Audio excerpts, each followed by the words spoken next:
Hi. This is Urban Sociology ADS 605. Special presented for Mr. Mohammed Fuad bin Abdul Kareem. I'm Shalala Wadi. My presentation is about landslide.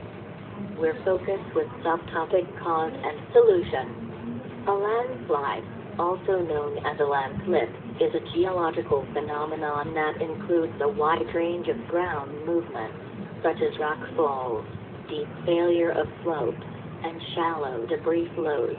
Landslides can occur in offshore, coastal, and onshore environments. Although the action of gravity is the primary driving force for a landslide to occur, there are other contributing factors affecting the original slope stability. Typically, preconditional factors build up specific subsurface conditions that make the area or slope prone to failure, whereas the actual landslide often requires a trigger before being released. I'll touch about cause. What is the cause for landslide? There have three factors. First, from nature, second, from human, and third, from structure of soil. These all can give impact to landslides.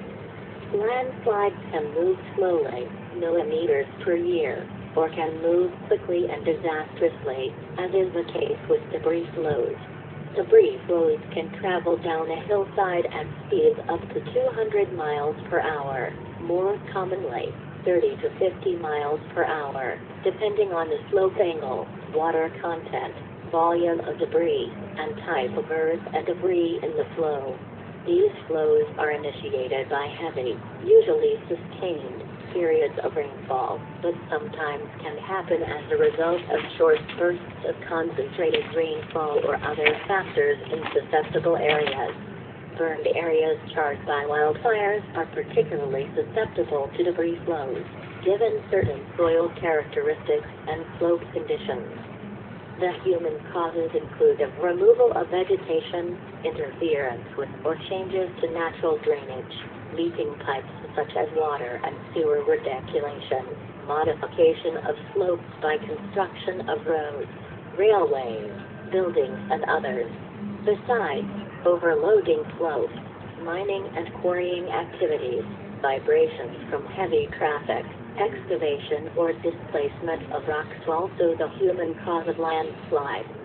The natural causes include the elevation of poor water pressure by saturation of slope material from rainfall and seepage, vibrations caused by earthquakes, undercutting of cliffs and banks by waves or river erosion, and volcanic eruptions.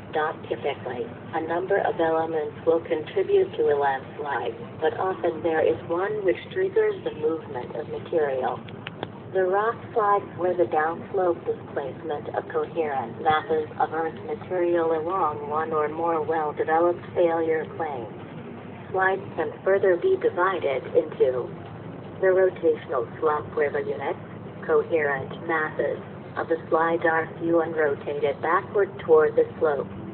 The translational slumps are where there are several coherent units displaced in a step-like fashion. The carpet slide only involves the near-surface upper layers of soil and displaces them like a rumpled rug.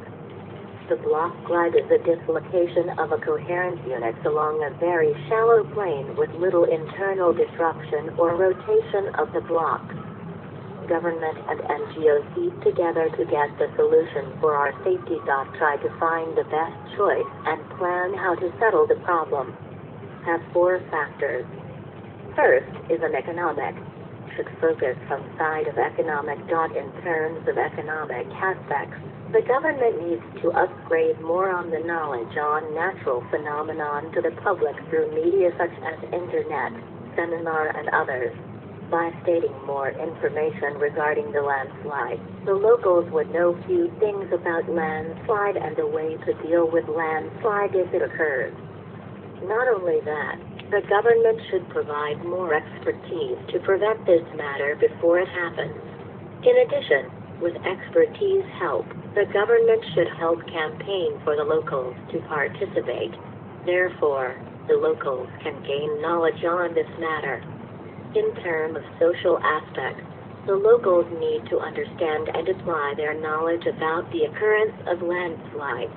The locals must be aware about their areas, especially the area that are near steep slopes, loose mountain edges, near drainage ways or natural erosion valleys. As mentioned earlier that the government should provide knowledge about landslides, the locals should take precautions about their property, such as the locals should contact the expertise and ask for information their property that whether their area are prone to landslide or not. In terms of environmental aspects, to prevent from landslide to occur, such expertise should know about the properties that going to be constructed. For instance, the expertise should know the environment of the area, especially the rock types or soil profile. With soil profile with such low nutrients can be hazardous for buildings to be built. To overcome this, every contractors need expertise as advisors to build houses.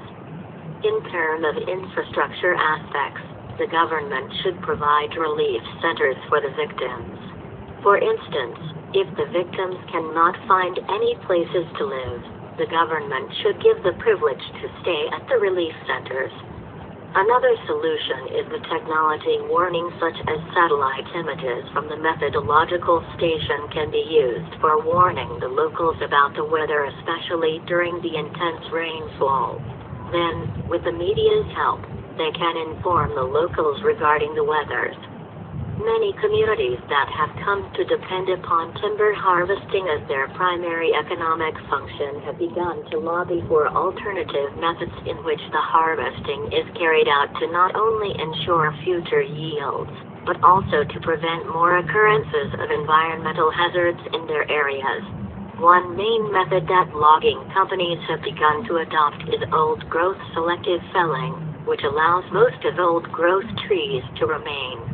This method has proven to be very successful in preventing landslides, yet has also allowed timber companies to maintain production. Thank you for watching my presentation.